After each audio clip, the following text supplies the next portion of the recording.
कर्मण्येवाधिकारस्ते मा फलेषु कदाचन मा कर्म फल हेतुर्भुर्मा ते संगोस्त्वा कर्मणि।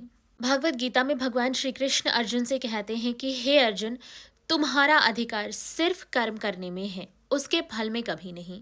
इस संसार में मनुष्य का सबसे बड़ा दुख यही है कि वह कर्म तो करता है लेकिन फल की चिंता अधिक करता है। हम पूजा भी करते हैं तो मन में इच्छा होती है, सेवा करते हैं तो मन में कहीं ना कहीं अपेक्षा होती है, और अगर प्रेम करते हैं तो बदले में प्रेम चाहते हैं।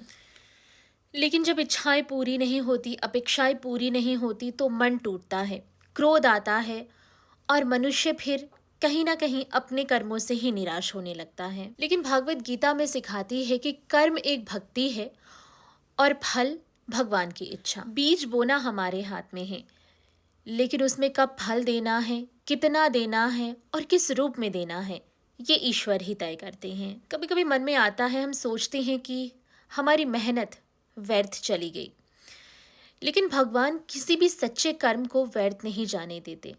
हर कर्म का फल मिलता है, परंतु सही समय पर। यदि किसान रोज बीज खोदकर देखने लगे कि पौधा निकला या नहीं, तो इससे बीज भी नष्ट हो जाएगा। इसी प्रकार यदि हर वक्त हम अपने कर्मों के परिणाम को लेकर बेचैन रहेंगे तो इससे हमारी शांति नष्ट हो जाएगी।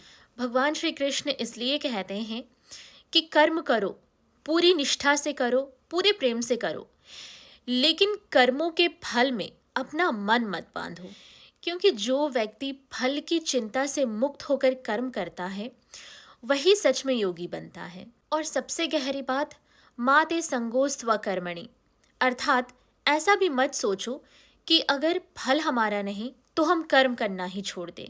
नहीं, मनुष्य का धर्म कर्म करना है। बिना कर्म के जीवन भी अधूरा है और बिना कर्म के आत्मा की उन्नति भी असंभव है।